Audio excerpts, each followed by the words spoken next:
going to go through the advanced security program and the calculator. I'm going to go through it a little bit more quickly, but again, this boot camp is being recorded. If you want a copy of it so that you can kind of go back and just look and listen to me again, talk about the calculator as you're going through it for your own homework, just put boot camp 2 in the question panel and I'll be sure to get a copy of this over to you. So moving on to the advanced security program, again, this is what I consider kind of being the best program because I'm not a fan of the good, better, best. We have our good and now we have our best. And this is really the target audience for this type of client or for this type of program is anyone that's in a regulated industry.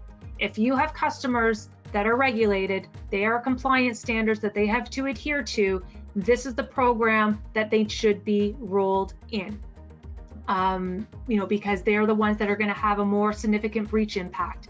Their return to operations objectives are much higher. So if there is going to be some sort of breach or some sort of attack, you need to be able to have the data that is needed to be able to give to those forensic analysts to try and figure out how did it happen, how did it occur, why did it happen, and what's needed to make sure that this doesn't happen again. So looking at the advanced security program, again, we're going to focus on the line card, the yellow line this time. Your average labor rate, it might be different because maybe you have more expensive people that are going to be managing this program.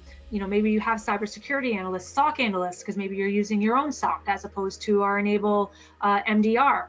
Then you just have to adjust that labor cost to reflect your true fully burdened cost for your more highly skilled people.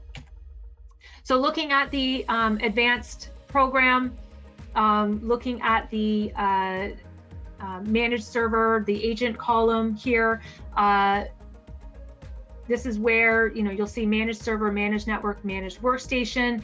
This is where I'm doubling up here. So this is the cost of your RMM, so whether you're using Insight or whether you're using N-central, but I've also built in the cost of the SentinelOne's Ranger license to this. So I've had to kind of double up because the reason is with this level of program supporting the types of customers that we are, we want to have the ability to be alerted whenever there's a new unknown device that gets added into the network.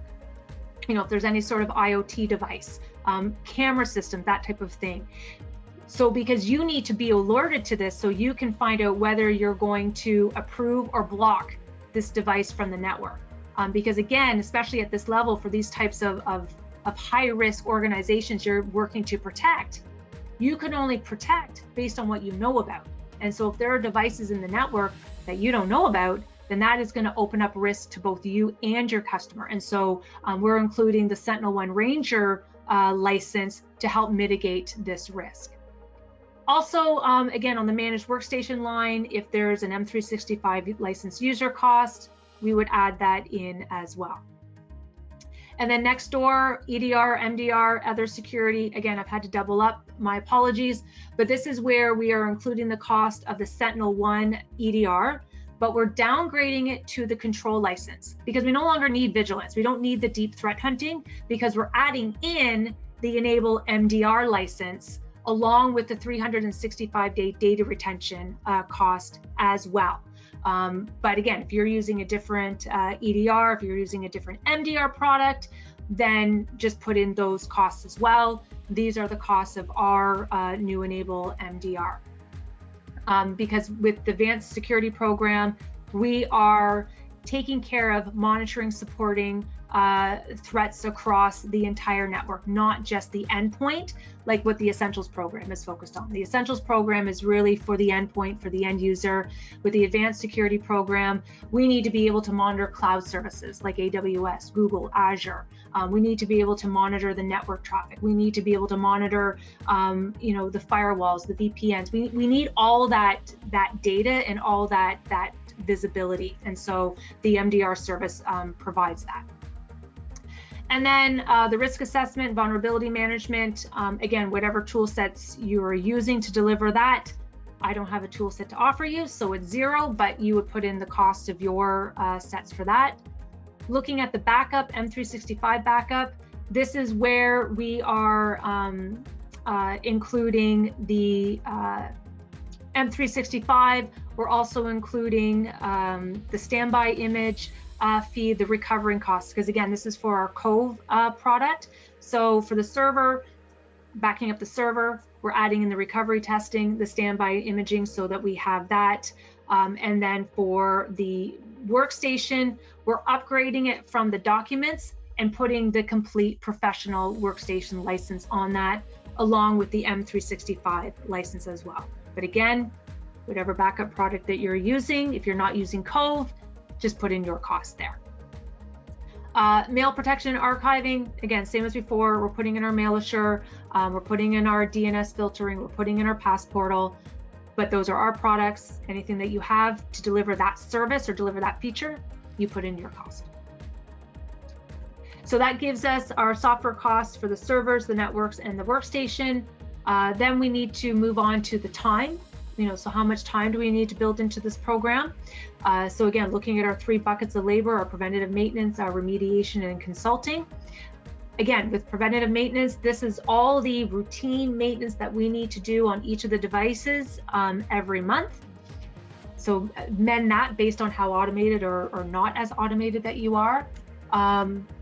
The remediation tab, this is where we are including, or we have to budget for time, because this is an all-inclusive program, all you can eat, fully managed, whatever terminology you want to apply to it. So we need to guesstimate how much time to budget in for all of that unexpected work, because we can't go back and bill additionally for that. So we need to figure out, how much help desk calls can we expect? How many emergencies can we expect? How much time will we need to hop on the phone and deal with another vendor for that on behalf of our clients?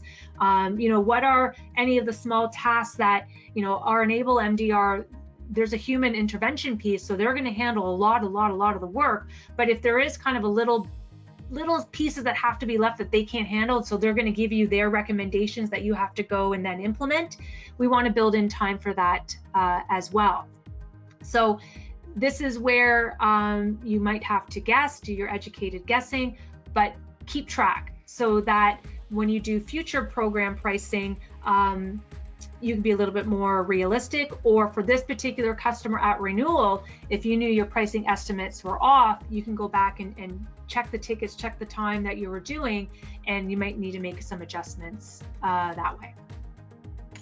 And then again, the consulting time, we made some changes to this one because we're doing monthly risk assessments now in the advanced program.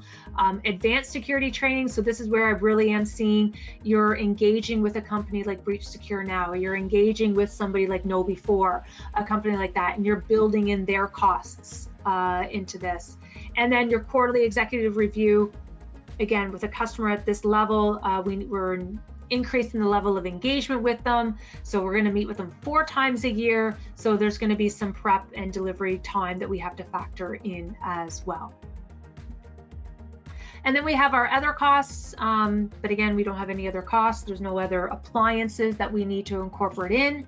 So this gives us our tool costs, which is our software costs, and our other labor costs. Again, column S, this is where we enter in our price per device. And this is the thing that we play around with based on whatever desired margin that we want. So again, I'm still sticking with the 62% margin, but I have seen, especially for this level, 70, 75, 80% margin I've seen MSPs put in, because there is an incredible amount of value and a lot of risk that you're taking on supporting customers of, in these type of regulated industries. But just based on the 62% margin goal objective, to get that on our server and backup, we need to charge $392 a month.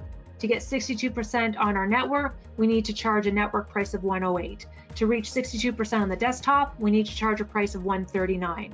But again, these are not prices that we quote to our customers. We just need to price it out this way so we can translate that into a per user basis for our proposal. So now going to our selections tab, this is where we put in the individual customer requirements that we're going to be covering as part of this program because we're putting a proposal together. So we have, in our example here, we have a 30-user organization. There's a firewall router, a couple of servers, and then our monthly risk assessment, advanced security training, and quarterly business review. We need to make sure we have ones in there because we need to turn it on so that the costs get incorporated into our final fee. And then kind of going back to the quote tab again, the last one, you'll see that for our 30-user organization that has a couple of network devices, a couple of servers, it's $5,600, $5,618 per month. You can see that we are still getting our 62% margin. That is our objective. Should be higher, but we'll go with 62%. And so this works out to being $187.27 per user per month. But again, we're missing some pieces, right? There's missing some software pieces. This program I really should see at a minimum $200 per month. But I've seen partners charge $280, $290. There was a partner this morning on our call. He charges $360 per month. I've seen it as high as $400. But at a minimum, I think if you're charging $225 for a program like this, I think that's a good place to start if you have never done anything like this before, because you might be sitting there going, I can never get that from my client. And if you're thinking that, then make sure you register for my next week's boot camp, where I'm going to give you some strategies on how to get that with your customer. And then go back and listen to last week's boot camp. That will hopefully give you the confidence that you can charge that much for this type of program because of the risk that you're taking on as their MSP.